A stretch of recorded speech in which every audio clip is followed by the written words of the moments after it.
Okay, we are live. Welcome to Boston Basic Income. I'm Alex Howlett. I'm Derek Van Gorder. Today's topic is capital consumption theory, which is a framework developed by Eddie Chu for, as far as I understand it, explaining how a tension between workers and capitalists causes instability in an economy without basic income. Eddie is joining us today from China to discuss his theory with us. Well, capital consumption theory has come up in some of our previous discussions. I've never really gotten a handle on what it is at its core. So my hope is that today's discussion will give us a clearer picture of what Eddie has been working on. The term capital consumption, as it's typically used, describes the depreciation of a capital asset over time as it's being used. My sense is, Eddie, that you're not using capital consumption in this sense. And I assume that what you're talking about, it's not a theory of the consumption of capital, but rather a theory about how capital and consumption are related to each other in the economy. So my first question is going to be, what is capital consumption theory? What does it explain? And why is it called capital consumption theory? So you're right, Alex, that the capital and the consumption in the capital consumption theory, those are two different items. So the theory is, focused on how capital on one hand and consumption on the other hand in the economy, how they can be balanced or imbalanced, and the dynamics that occur between these two things. Um, I've gotten a lot. I've been tweeting for months and months, and participating in the Boston Basic Income discussions, and I realized that a lot of people, I think, are in the same boat as you, where they've heard me say a little bit, but they don't understand what the core really is of what I'm saying.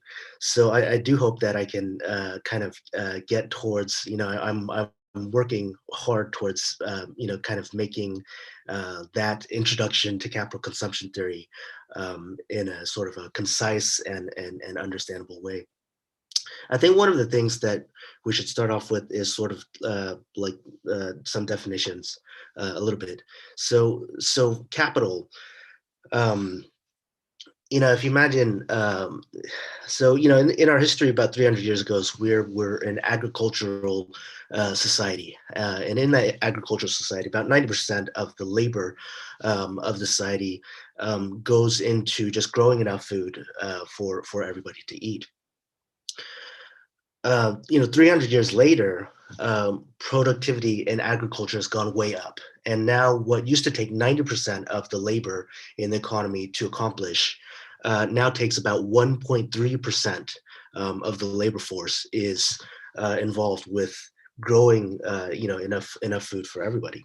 So that's about a 60-fold increase in productivity. You're getting more output out of a given amount of input, or alternatively, you're getting the same output with much less labor input required. Now that is strongly related to real investment and to capital.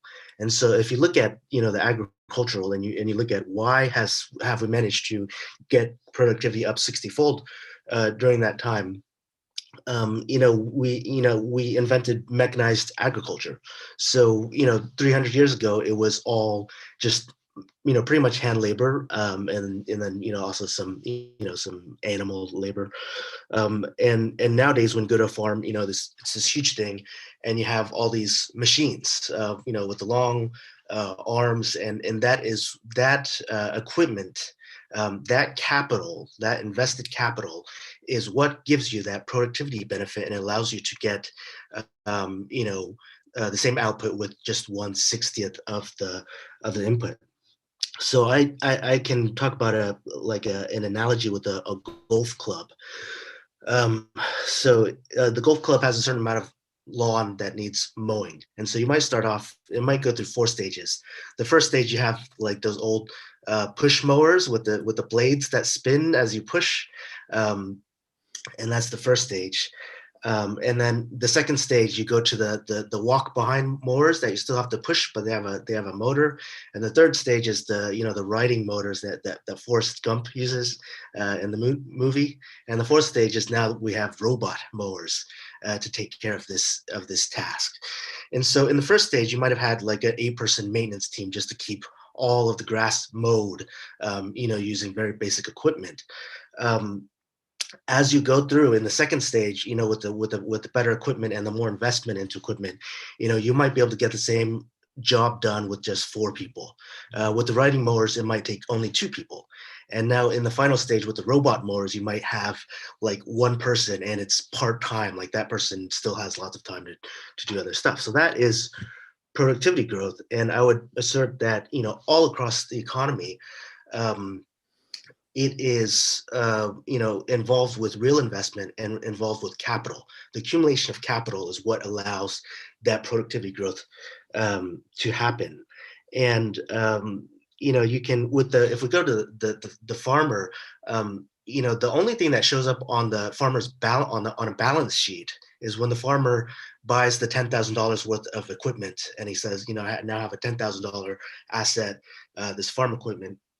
That shows up on the balance sheet. There's also like a certain amount of science and technology that goes into that equipment because somebody had to do the basic, physics and chemistry to invent the internal combustion engine. Somebody had to make it a reality.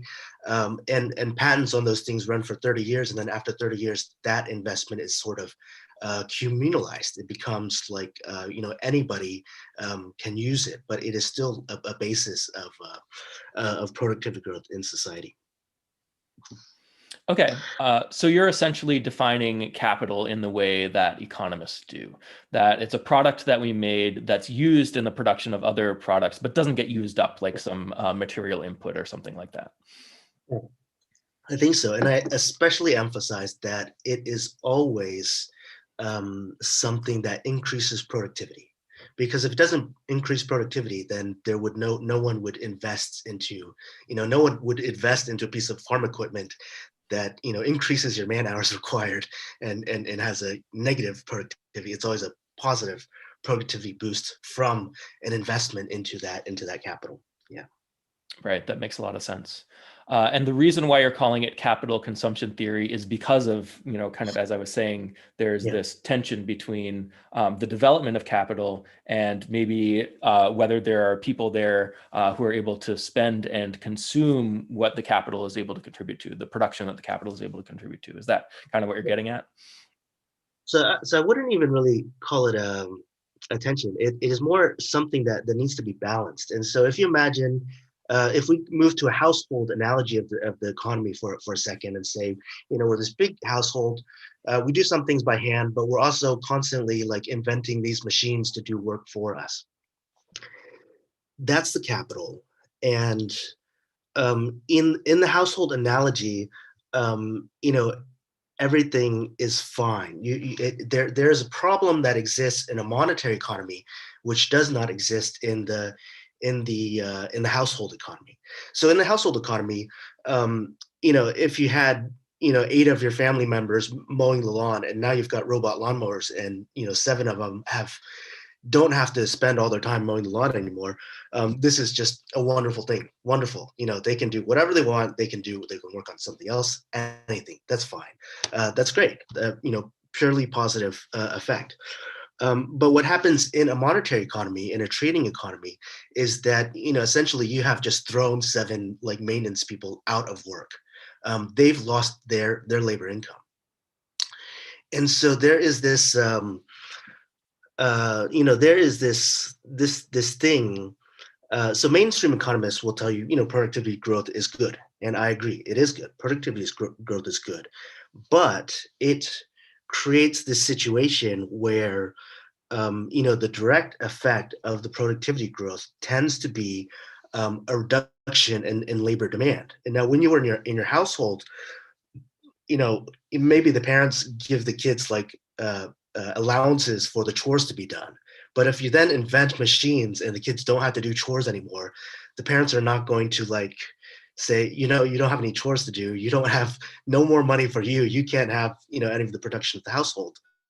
But that is essentially what is the direct effect in a monetary economy, is that the business does the real investment, it increases capital, productivity goes up. As a result, not as much labor is needed for the same amount of production, and so some of that labor is kind of thrown out of work. So Okay. So just to kind of rephrase what you just said in my own words. So in a world where we expect people to get their money from jobs, yeah, labor saving advancements will cause us to use less labor for the same amount of output, and therefore less income for consumers for the same amount of output.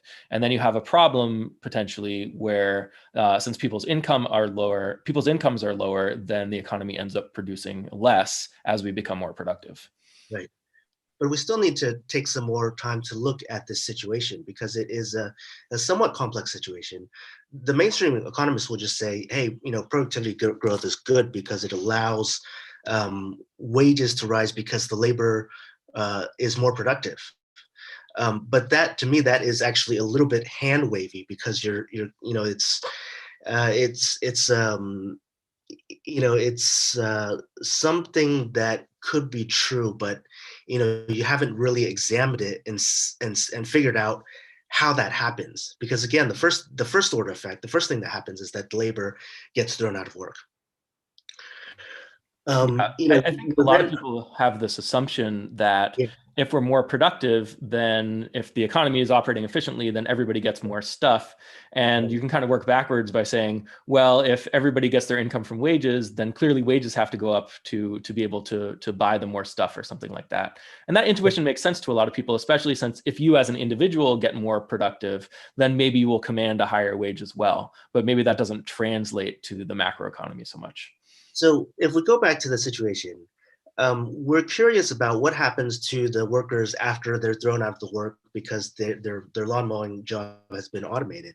We would like for there to be spending in the economy, and more jobs doing something else in the economy, that they would be able to find work to do something else. And if that can happen, then that would be good. In the household economy, that's how it works. Like, if people have nothing to do in a household and they're kind of like bored, then they just say, hey, let's do this, let's bake a cake, let's go to the beach. They can just say, let's do this, and then they can do it, and then their labor is utilized. But in the monetary economy, they have to find somebody else to hire them to give them money. So the thing about this situation is that there is also a second order effect. It's even worse than the first thing. So the first thing is that the productivity growth, reduces the need for labor. So some people are kind of thrown out of work a little bit. But then if you think about it, for them to find jobs, jobs come from spending. When people spend money, when they buy clothing, they go to the restaurant, when they spend money, then that ends up generating demand for labor. That generates hiring, because the restaurant has to hire someone to make the food and serve you. The clothing manufacturer has to hire someone to make the clothes. Spending generates hiring. But the result of these people being thrown out of work and the labor income reducing as the first order effect is that now that their income is down, they will also reduce their spending. And if they reduce their spending, then that will also reduce labor demand again. So what you have is, what electrical engineers and control theorists call a positive feedback loop. So it's something where um, it's like an increase in A will cause B to increase, and B increasing will cause A to increase again. So when you have a loop like that, positive feedback loop, the dynamic is that it tends to kind of go exponential upwards. So a lot of people are familiar with audio feedback, where sound is going from the speaker back into the microphone. It gets amplified into the speaker again, and then it goes back to the microphone again. So you have this loop, and it very quickly goes, it goes, whoop, and it goes up to the limit of the speaker very quickly. Yeah, so when you bring the microphone close to the speaker, the feedback gets louder and louder and louder. But then there's a point where if you bring it far enough away, the feedback is still happening, but then it Absolutely. gets quieter and quieter and quieter. So that's a negative feedback loop. So I guess my question is, why is this phenomenon that you're talking about a positive feedback loop rather than a negative feedback loop? How do we know that? So a negative feedback loop is a little bit different. A negative feedback loop is like a thermostat. So when your room is on a thermostat and it's on a heater, and it's cold, so the temperature goes down, then the thermostat senses it and it causes the heater to go on. That brings the temperature back up. So it's like a reactionary thing, and then gets cool again, the heater goes on again and goes back up. So a negative feedback loop is something that keeps something, a variable, sort of stable. A positive feedback loop does, something different. It goes, straight up, or it can also cause something to crash down. Another example is what people call the snowball effect. So if you have a snowball and you're pushing it in the snow, um, the more snow it accumulates, the bigger it gets. But the bigger it gets, the more snow it comes into contact with, and the faster it accumulates snow. So if the snowball effect is you start off with something small. It's kind of slow at first, but eventually it goes, it starts growing very, very And rapidly. applying this analogy, that's a simple one to understand. Applying this analogy, what is the thing that's getting exponentially larger in your model? So in the model, what is happening is that a reduction. So productivity growth is happening all the time, but that causes a drag on labor income. But labor income causes a drag on spending again, which goes back and causes a drag on labor income again. So it's something that sort of starts off, relatively slowly, but I would argue that eventually it leads into a crash in aggregate demand. And that crash in aggregate demand that you get, because of this feedback loop, which I call the paradox of the worker consumer, that is what you see in the 1930s and the Great Depression. And that is also sort of where we're headed, in the current era, that we are right now. Since the 2008, the economy kind of sags, and then the Federal Reserve, keeps lowering interest rates. They're working as hard as they can to keep the economy up. You've got enormous fiscal policy. In 2000, I think it was 19 or 18, Trump was running $1 trillion deficits, and that was during what was supposedly a solid economy. It was like 3 or 4% growth, and he was running, $1 trillion deficits, which is, fairly, that's fairly unheard of. Normally, you're supposed to, according to Keynesianism, you're supposed to turn on the fiscal policy when the economy goes down. But we have this effect where, over the last decade or even 2 decades, you keep ratcheting up monetary policy and fiscal policy, but the economy is still sort of seems to have a downwards tendency, which I would argue that economists, do not have a really good explanation for it, and which I would argue the explanation for it, is this, paradox of the worker consumer, where, productivity growth dragging on labor income, causes spending to go down, and causes and generates that loop with the labor income, spending, labor income, Yeah, and both just of to them. plant a flag for the audience, I mean, I think me and Alex probably broadly agree with you that, I mean, you're putting forth what people sometimes call an underconsumption theory. So Yeah, there's capacity we have, there's consuming we could be doing, but we're underutilizing it, and we're underneath that, and we spend a lot, but we're not successfully right, activating our full potential. And we broadly agree with that. I'm not so sure. I'd like to hear more about this idea of the paradox of the worker consumer. I'm not right. so sure I fully understand the idea of it being a feedback loop that sort of builds and builds and builds and crashes. And I guess Right. the idea is that you're tying that to the Great Depression, like this was an example of that. And then I guess by implication, maybe right, we're heading towards something else like that on the future. Is that kind of where you're going with this? Absolutely. So underconsumption was an idea that was actually first popular during the Great Depression, because people were also looking at, these enormous idle factories, lots of idle capacity, and going, what is really going on here? Um, so underconsumption is a fairly, there are a number of economists that will talk about it, but, um, I haven't seen another explanation for why the underconsumption occurs, that is to me as as explanatory as the paradox of the worker consumer.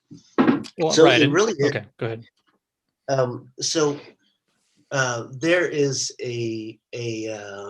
there's an argument I have with economics, which is I think that a lot of economics is a little bit too theoretical. So if you look at the scientific method, you have facts at the bottom, and then you induce the facts into theories. You make theories trying to explain the facts that you see. Um, After you have the theories, then you go back and you say, if this theory is what is actually happening, then I would predict that something else, some other fact would be true. And then you go back, do an experiment, and see if your theory was able to correctly predict what would happen in the experiment. Even though this is not, it's not very easy to conduct. It's pretty much impossible to conduct, very difficult to do macroeconomic experiments. But I would say that economics needs to do more or less the same thing, where you go from facts, try to explain them with theories, and then you say, based on this theory, what else would you expect to be true? So I really like the term paradox of the worker consumer. I think it's Yeah. catchy. People are going to remember that. Wonderful. And I guess I think it's something that we've all been talking about for a long time, but we never really had like a catchy term for it. Just the idea that if you are forcing consumers to get their income through the labor market, then this paradox emerges where when productivity increases, then consumer income decreases, and then that reduces production again. Now the question, I guess the question is, does this paradox go away in a world with basic income, where we're calibrating basic income to ensure consumers have enough money? Before I go there, I do want to say, if you look at what Jeff Crocker is doing, he's going very much in a similar direction. But like a lot of economists I see, there is like he says, this is a problem in a high productivity society, and he sort of leaves it at that. And there's actually some more things that you have to explain. So if you agree with Jeff Crocker and you think about it, if we imagine, future, Star Trek society, where they've invented the machine that like produces anything for you, just out of the molecules directly. Yeah, replicator. So the cost goes down to zero. Labor is not needed for anything. Like the economy just does not need labor. You just, whatever you need, the machines will make it for you. You go to that society, from where we are now, it's quite clear that something has to happen. If we leave, as Alex talks about, if we leave people surviving on labor income, then when your machine comes along and labor is not needed anymore, then there's no income. So, obviously, how are people going to, buy things from the machine as labor goes to zero, and productivity goes to infinity, I guess. Clearly that would not work. Clearly you need basic income by that time. Well, the answer, I think, in our current economy is that we use economic policy to create jobs for people for the purpose of pushing money to them, even if those jobs are not productive. So that keeps productivity in check at the same time that it ensures that consumers have at least some level of wages or some level of income. I'm going to turn around again and then argue a different point, like a different direction. I'm going to do a counterpoint and say, suppose we're arguing against Jeff Crocker. We don't buy this thing about this necessity of basic income based on productivity growth. And we say, look at the Luddites. They were in the 1800s and they were, protesting about the same thing, where, they were like, handcrafted, weavers, and they came along with the mechanized loom. The mechanized loom sends the cost way down, and they are, now really struggling. They're losing their livelihoods to productivity growth. So they have their movement and whatnot, but they're used. Now 200 years have passed, and clearly workers still have jobs. The world hasn't ended. There is productivity growth going on now, but the productivity growth has been going on for 300 years. So if I were arguing against Jeff Crocker, I would say, well, we've had enormous productivity growth from 1700 to now, and it has never been a problem. So what's going on? I mean, clearly history, speaking as a devil's advocate, history says that this is not a problem. Productivity growth is not a problem. So the way that I would, explain what happens is that I would is again, um, the paradox of the worker consumer tells you that um, if you think about the spending on one side and the productive capacity on the other side, and the productive capacity is undergirded by capital accumulation. You could rephrase what Keynes said to say that basically the spending and the consumption and the capital, these are not self-regulating. Ideally, you would want to have a society where as you build up more and more capacity, spending would also go up to utilize all of that capacity. But clearly that is actually not happening. And if you look at capacity utilization, it does this thing where, during the Great Depression, it, is in the 70s, falls to the 60s. It goes up from there. So the 40s, 50s, 60s are generally agreed to be like wonderful times in the economy. And you get to the 70s and it gets up to about 90%, almost 90%. And when you get up close to 90%, you start seeing inflation. Which begins slowly in the 60s and builds up at the same time that your capacity utilization is going up. Then you have Volcker, and you have like sort of a changeover in ideas in the government. So after the 70s, you have the 80s, you have Reaganomics. Prior to that, you had like Lyndon Johnson, the Great Society. The government was in love with spending ever since they got out of the Great Depression. But you get to the 70s and you're having inflation, and so they kind of turn a corner, and they stop spending so much. Et cetera, and they do manage to get capacity utilization to go down, and inflation stops as soon as it gets down below, about 85%. So Eddie, I think you're starting to right. lose me here. First of all, I want to point out that capacity utilization is a latent variable, right? So it can't be something, it's not something that you can measure directly. It's something that you calculate based on other statistics, and implicitly in accepting any statistic that you find of capacity utilization, you're implicitly accepting the model that's been used to generate that statistic. So I'd be very, very careful about that statistic unless you want to make strong statements about the usefulness of the model that was used to generate the statistic. But that being said, I think capacity utilization is very useful conceptually and theoretically in thinking about how the economy works and where we're falling short. Like you can, it's easier to tell that we're like below full capacity than it is to tell how far below capacity we are, that kind of thing.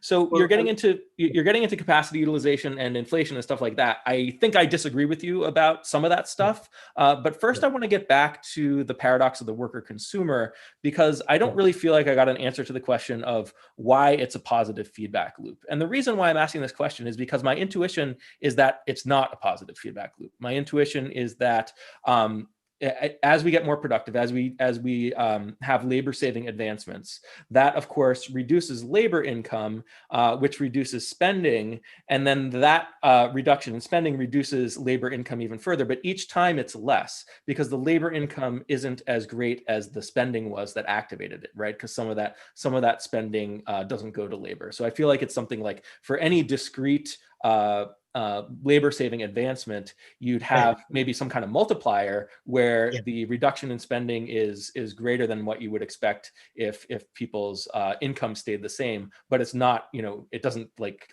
spiral exponentially or something like that. You're correct. You're correct about the feedback dynamics. So if we go back to the speaker and the mic, you're right. If the speaker gets close enough, then it does the spike. But if it's far enough away, then sometimes it does not do the spike. So this is a question that I don't think is I'm not able to answer at a theoretical level, whether this would happen or how to calculate whether this would happen or not. So this is something that I've gone into the data and looked, do I see this happening? And the data, everything I've seen in the data, tells me that is what happened. And so, for example, the capacity utilization. Again, it's down in the Great Depression, it goes up. I think I have to say something here, because we were talking about arguing against Jeff Crocker and saying productivity growth is not a problem. So in my model, after the crash, you can ask a question. After the crash, what happens then? Why does it not stay? How does it go back up? And the answer to that is that the paradox of the worker consumer, it functions in both directions. Theoretically, if the what's called the gain on that loop, which is what Alex is talking about, is high enough, it will work in both directions. So Great Depression happens. You get lots of misery, and you get to stages where governments are worried that if the misery gets worse, you're going to have revolutions. At some point, you get to a point where the government just has to step in and do something. So that occurs with the FDR. You get fiscal policy. Prior to Great Depression, it was pretty much balanced budget, and for the first time, they start running budget deficits to get some spending in the economy. You have all the FDR, the whole package. You get Social Security in 1935.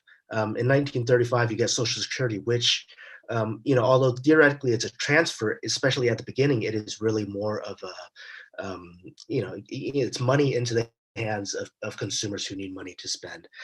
You also have you get off the gold standard, and you weaken the dollar so that the dollar stops gaining in value, which helps out the debtors. So all of that in combination, eventually, enough of it works so that you do get some rise in spending. And once you get a rise in spending, that works in the opposite direction. The rise in spending will cause more people to be hired. More people getting hired will have more labor income, and they'll go back and they'll spend again. And so you have the paradox of the worker consumer now working in the positive direction, where it goes, spending goes up and up and up. And so what I'm arguing is that, in the Great Depression, you have, you're undershooting capacity by a lot. You have the crash downwards. You get government action, and in that sense, spending upwards. So spending, starts going up, and it starts approaching, what you have in terms of capacity.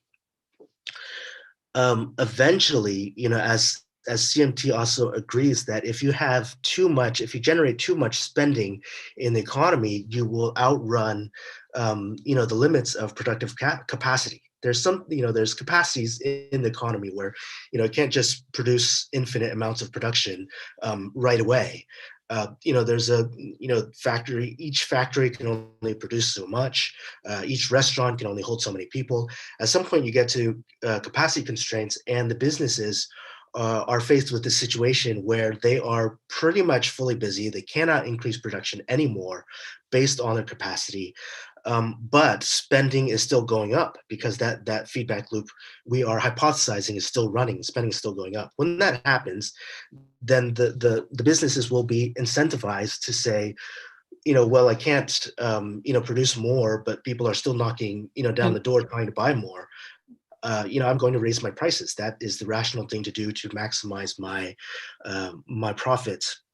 Can you just explain to me, because I'm a little confused, because I totally understand the paradox of the worker consumer when you're emphasizing the fact that productivity gains remove labor incomes, and then consumption falls, right? I get that part. I don't understand when we flip it. How are you saying that it keeps going up and up and up? Spending goes up in the opposite direction. I lost you there.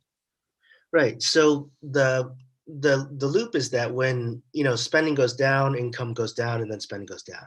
But it works in the opposite direction also. So when spending goes up, then businesses will have to hire more. Labor demand goes up, labor income will go up. People will get hired because of the increased spending that's occurring.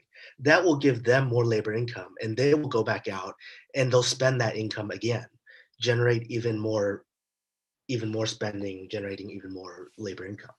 So positive feedback loop, this positive feedback loop setup, it works in both directions. It works to cause a downwards movement to become self-reinforcing, and it also works to cause an upwards movement to also become self-reinforcing. So what happens at the bottom of the Great Depression is that, government just throws everything at the wall, but eventually you do get spending increasing, and then that causes, the economy to go up. And since you're so under capacity, that just keeps Yeah, going but you up throw and the government in there, and obviously the government is not subject to this whole consumer worker paradox thing. They just throw spending at the economy because they feel like it. Right. Well, they don't normally throw a lot of spending. I mean, normally government is sort of plods along, and you don't see huge effects. But, in the Great Depression, in the middle of the aggregate demand crash, things are getting so bad. The breadlines are so long. You have communism, raging across Europe, and the elites and the government people are worried that you're going to have a revolution. So, it gets to the point where they start breaking norms. They start doing things that they never did before. So they always had a balanced budget before the Great Depression. FDR comes in, he says, this is, craziness. We've got to fix this. We've got to, what did he say? Like experiments, like persistently and vigorously, or something like that. And he does a lot of stuff, and a lot of them involve spending. So you're right. They are not part of the paradox of the worker consumer. They're not part of that feedback loop, but they are the mechanism which occurs when the feedback loop has taken you down to the bottom and people are getting crushed against the floor, and government finally wakes up and says, we got to do something. It's just like in this era, hopefully at some point, the government will say, geez, we need a basic income. And that will also, sort of fix what the situation we're in. So the government sets the floor and is the mechanism provides the mechanism that stops Right. the positive feedback loop downward. And to kind of follow up on Derek's question, I think an important difference, and you can correct me if I'm wrong, is that the positive feedback loop downwards has to do with productivity improvements, like real improvements in productivity in the economy, whereas the feedback loop upwards perhaps does not. Is that accurate? Yeah, yes. So the upwards movement is actually very interesting. Productivity growth is happening all the time. If you look at it, 300 years, it's fairly constant. It never like completely stops. And on the downwards direction, it is a driving factor because it is constantly like reducing the need for labor demand. Then you reverse and you get spending going upwards. On the upward cycle, the result of spending increasing and labor income increasing. So I have to talk about labor demand here. So one thing about labor demand, which is very simple if you think about it, but I think a lot of economists are not used to thinking about this, is that labor demand is a variable that runs across two different variables, which is price and quantity. So an increased demand, you can think of it as an increase in price at the same quantity, or you can think of it as an increase in quantity at the same price. The two they're both labor demand, and what you end up getting depends on supply curve. But we don't have to worry about the supply curve. We just want to point out that labor demand is not just an increase in quantity, it is also an increase in price. Either an increase in price or quantity both reflect increased labor demand. And so one of the mistakes that I think mainstream economists make is, for example, if you look at the economy from the 1970s until now, and economists are used to looking at unemployment. So if you look at unemployment from the 70s until now, it goes down during the recessions, and then you have recovery and it comes back up. So if you were to ask many economists, do we have a labor demand problem currently? 50 years after the 70s, many of them would say no, because unemployment is low. In fact, it's very low. Like 5 years ago, it's very low 5 years ago. But I would like to point out that labor demand is not just quantity, it is also price. And so, one of the things that happens if labor demand is going down, labor demand is going down because of some mechanisms such as the paradox of the worker consumer. Those workers, they they are not like business owners where like they have a ton of metal and they can say, well, you give me a good price, I'll sell it to you. You don't give me a good price, I'm going to hold it and, sell it in 3 years or something. Workers always need a job pretty much. And so when labor demand goes down, that is more likely to be reflected in the price of labor than in the quantity of labor, especially on these long time scales. So if we were looking at only the unemployment and the quantity, then you would say from 1970s till now, there's not a problem with labor demand. But if you were looking at the price of labor, then you would see that labor from the Great Depression until the 1970s, went upwards. It was, went upwards, just kept pace with productivity growth very well. And then sharp turn around the 1970s, and then it's just flat for the next 40 or 50 years, despite the economy continuing to grow. So productivity, production continues to grow, GDP continues to grow, but labor wages, are flat.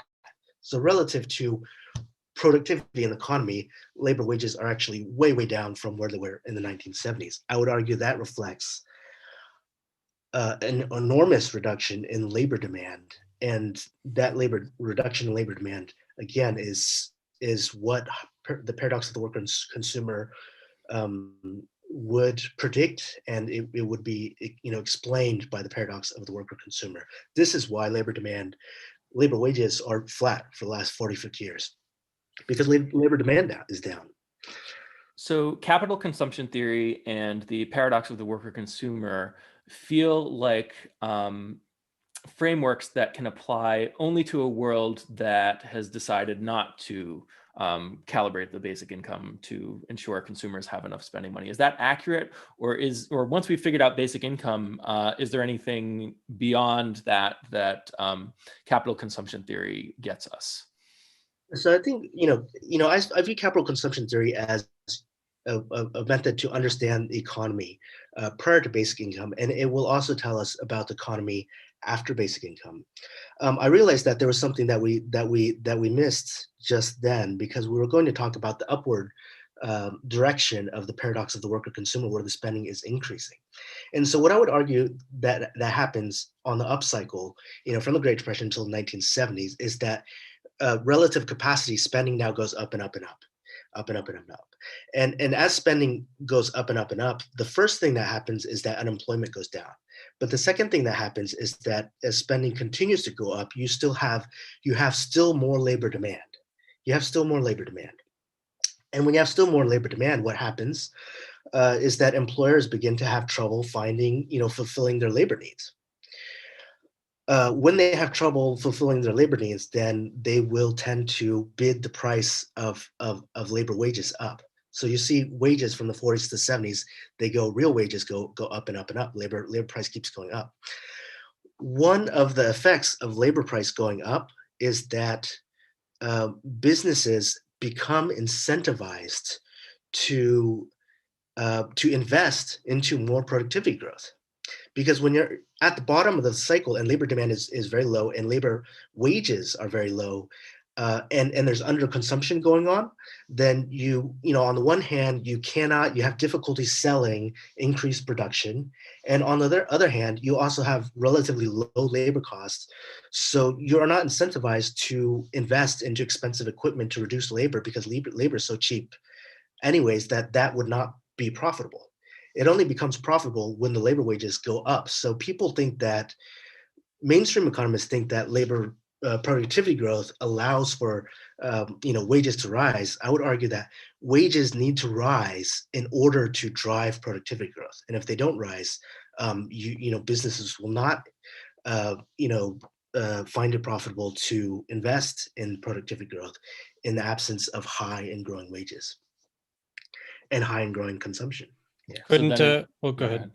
Well, I was going to say, couldn't businesses find it profitable to invest in more production if there was more consumer spending to capitalize, even in a scenario where they did not need to pay higher wages? Are you talking about like a basic income scenario? Well, yeah. I mean, you're saying, right. Any scenario where people are getting their incomes in a way that's not through wages. So I think maybe in a world without basic income, the only way to make this happen, to boost wages, is to kind of distort the labor market away from efficiency. Is that accurate?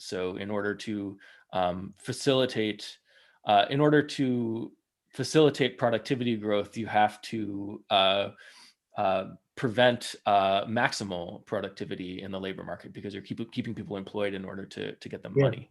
Well, I don't think that there is a good way to keep wages up and cause productivity growth to happen other than by stimulating demand. If you have labor demand, then those go up. If you don't have it,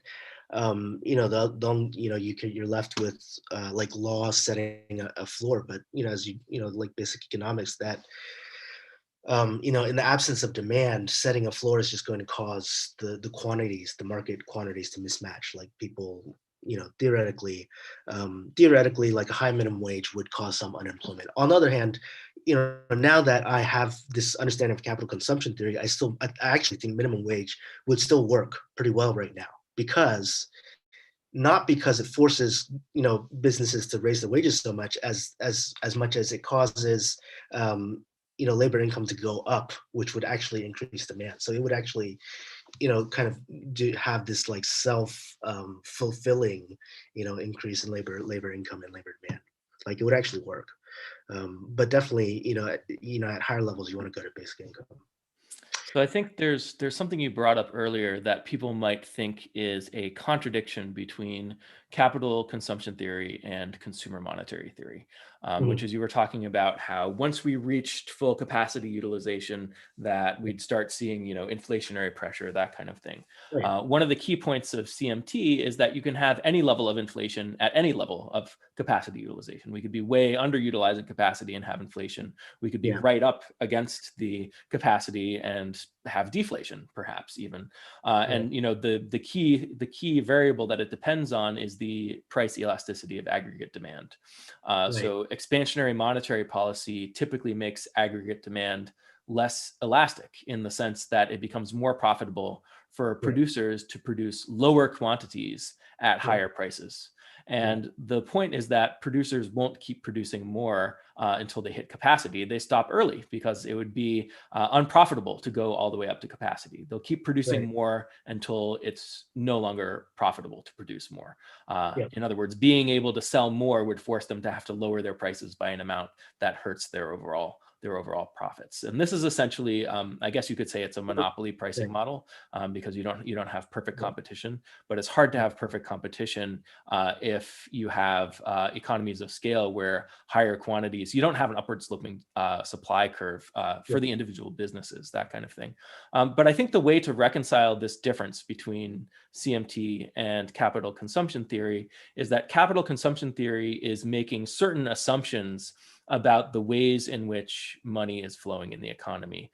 So you're making assumptions about people getting their income through labor, and that's kind of there's certain mechanisms and certain models that you're assuming that you're maybe not being explicit about, but really have to do with how the economy works today. Whereas CMT is maybe a more broader framework that can. So I think the mechanism is that you mentioned is an interesting one, and it may be explanatory about why we don't have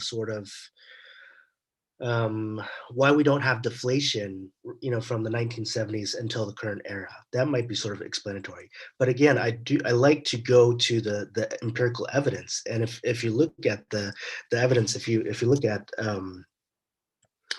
I don't know if I can share a screen.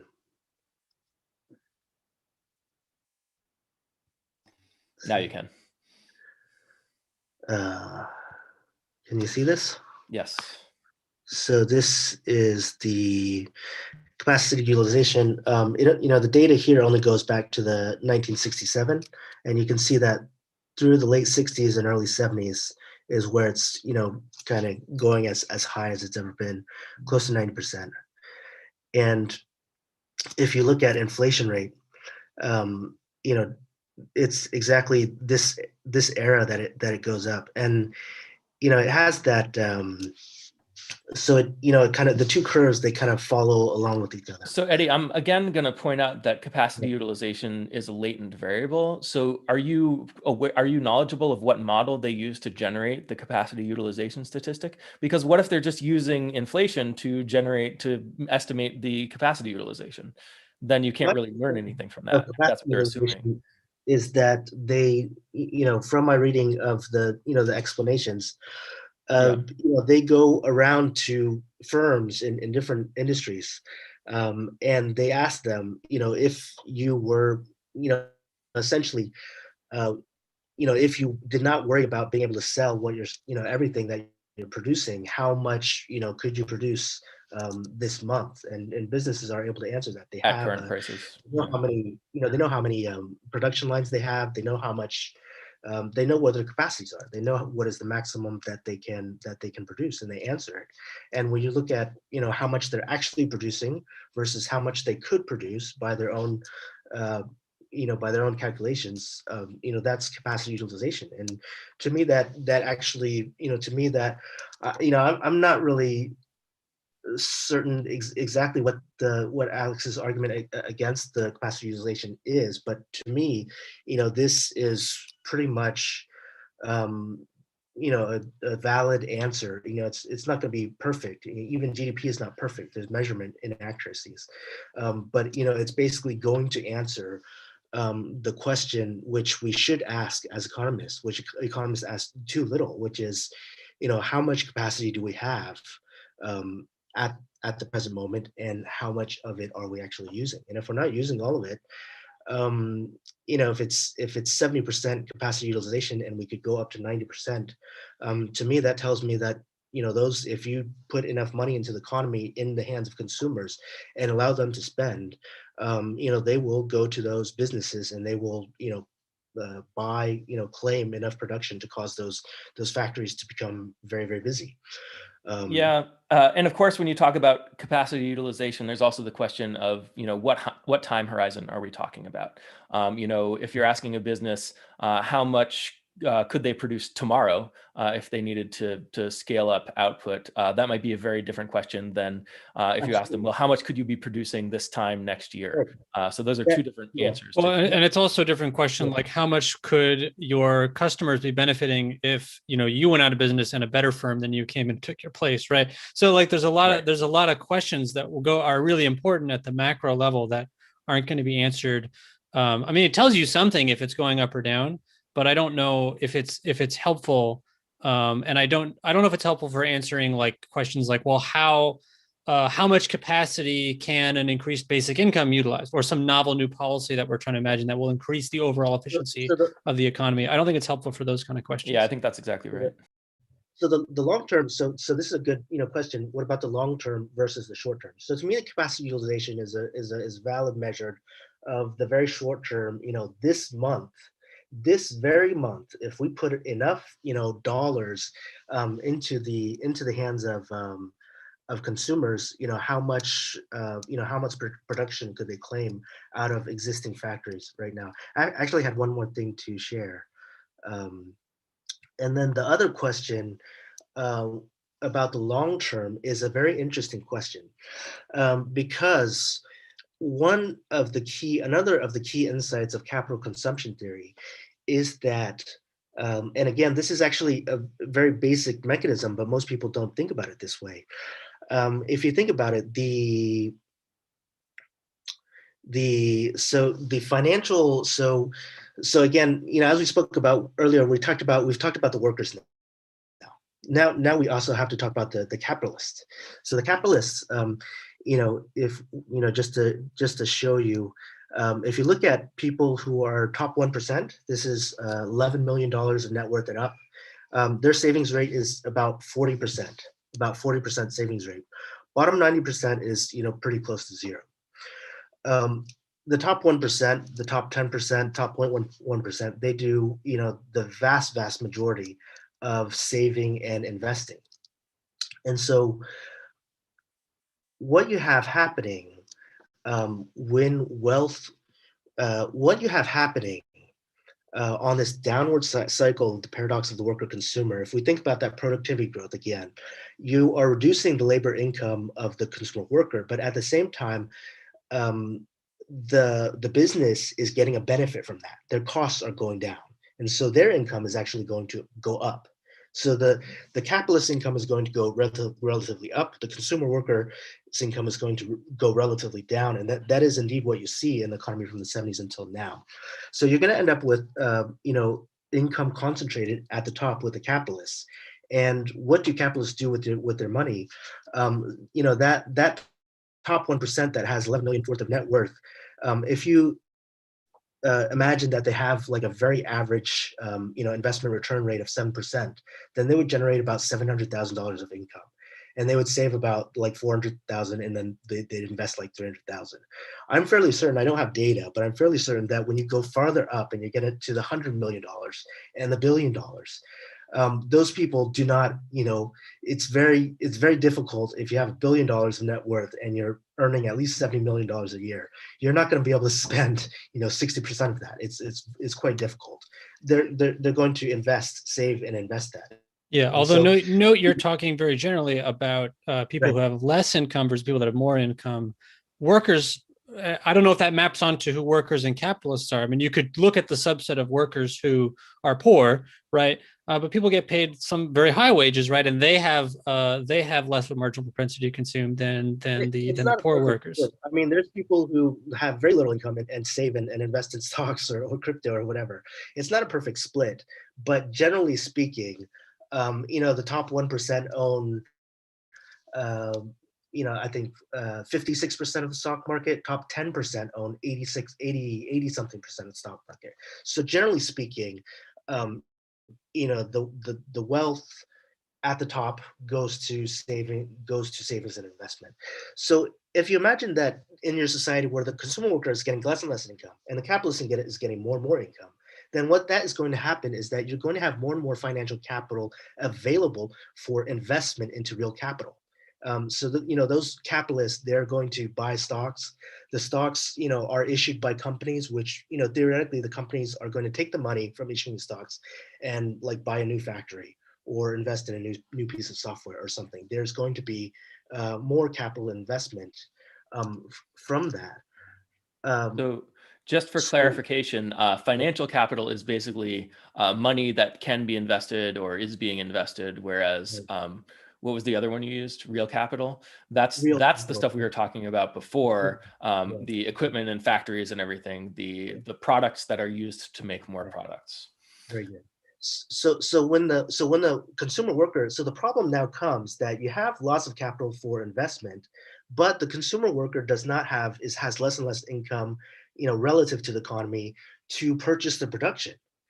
And so, when the businesses are going and they have, these huge balance sheets, their stock price is very high, they have access to lots and lots of money, and interest rates are low, but they cannot, they will decide not to make real investments because of the, inability of the consumer worker to consume the production that would come to that from that factory. So what you get is that the market for investments, it sort of backs up. So you have lots of capital available, a big supply of capital available for investment, but the real investment opportunities are going to be dragged down by the fact that if you build that factory, the consumer worker cannot buy the production. And so what you end up with the if I can share again. So actually, Eddie, we're getting toward the end now. Oh, okay. Bethany has a comment in the chat. She says, with capacity utilization, how do we know whether there's a constraining resource that would prevent all the factories from scaling up at the same time? Maybe each individual factory could, but not all of them. And I think that's, these are the right questions to be answering. The difficulty, kind of what Derek was saying, the difficulty of applying these types of measurements to the macroeconomy. But there is maybe something you can still learn from that number going up and down. So Eddie, I want to ask if you have any final thoughts, and then we'll go to Derek, and then I'll kind of wrap it up. So I guess we'll have to talk about some stuff, in the future. But just to finish the thought, as a result, you get low, interest rates going down on the down cycle, interest rates going up on the up cycle, which is exactly what you see. This is the 10-year interest rate. It's a market rate. We can talk about that more in the future if we have an opportunity. But to answer Bethany's question, I think Derek has brought this question up also. So, in our model, there is again, you have capital on the one hand, and you have labor. So let's talk about labor first. So labor, again, the unemployment rate never tends to get so high that you're really that like say half of the labor is not used or anything. It's actually mostly used, but what happens is it's mostly used at a very low wage. And so as spending goes up, and the capacity gets used more and more, part of that is that the labor gets pulled away from the low wage jobs, and the high wage jobs, with the high productivity growth, kind of like suck in the labor demand. So that's labor. The other thing is physical resources. So, things in our economy generally, you need petroleum, which also makes plastics. You need like metals, copper, steel. For food, you have the agricultural, you have the corn and the hogs, things like that. That is, generally speaking, not a factor in capacity utilization as a measure of how much can we produce this month or next month, if consumers just have tons of money to spend. The reason is that if you look at like say including primary industries like loggers or miners or oil wells, the way they set things up is they will generally have pretty big reserves, which they can use for like 30 years. Same thing with the forest. They're generally limited in their capacity utilization by the number of wells. They're not limited by the amount of oil under the ground. So if spending goes up and you double your spending, which is very optimistic, you are not going to hit any capacity constraints in terms of the lumber or the oil or the metal ores, because those are generally held in reserve that they have 20 to 30 years reserves. So this month, if you double it, it's just not it just generally does not come into play. Yeah. So, I mean, just to sort of wrap up here, because we're getting towards the end, I think there's obviously like a lot of co-reflections and echoes of CMT and a lot of the stuff that you're saying. So we're clearly like kindred spirits in that sense. I think maybe just have questions about, I really like the paradox of the worker consumer and how that's obviously like a problem today. I worry about maybe how you are applying that to the idea of a feedback loop, and especially the Great Depression. I mean, your story of the Great Depression, right? And what the era that follows it. There's not a lot about central banks. There's not a lot about the whole idea of full employment policy, sort of that's not a big part of the story. If you ask Ben Bernanke what caused the Great Depression, he'll say, "Well, we caused it. We're sorry." Because our policies weren't right. We promised not to do it again. And that suggests things both about what was going on then and also what we've done since then. I think there's more to talk about on some of those questions. And I regret that we didn't get into quotes from your article, because I had questions about that. So I think we'll definitely have to keep talking about this, Eddie. Yeah, so we read an article for today by Eddie from last year, How to Prevent the Next Great Depression, or right. And that's the main thrust of my concern. Yeah, so I'd encourage people who are listening to this to go check out this article. I agree with Derek that I really like the label paradox of the worker consumer, because this is one of the insights that I started with, many years ago when I first started thinking about basic income. And it's nice to have a name for it. I'm also not convinced that there's a positive feedback loop, and I guess I agree with some of Derek's questions there. I know that in thinking about this paradox, we can imagine a policy that would end it, right? We can imagine a policy that would end this problem, and that's basic income, right? But in the real world, we have a lot of policies, central bank policy, fiscal policy, that are in between basic income and nothing. So it doesn't strike me as something like there's predictability to this. Like you can talk about some of the mechanisms involved, but I'm not convinced that there's a bouncing back and forth from the peaks and the troughs in any kind of predictable cycle or anything. I don't know if that's kind of what you're getting at, Eddie, and maybe it's not, but I do agree that this is a real problem, and I think it's important that we recognize it. I like to think about how the economy works after a basic income is in place, and then kind of work backwards from there. But it's also important to understand the weird quirks of the world that we're living in now, because we're living in it. Yeah. I think that the evidence shows it if you understand what you're looking at. We've gotten hopefully made some progress on introducing and explaining capital consumption theory, but I really enjoyed it, and I definitely hope to talk more with you guys about this. In terms of central bankers, I would argue that the central bankers are wrong. They don't understand. They thought they caused it, but they're wrong about that.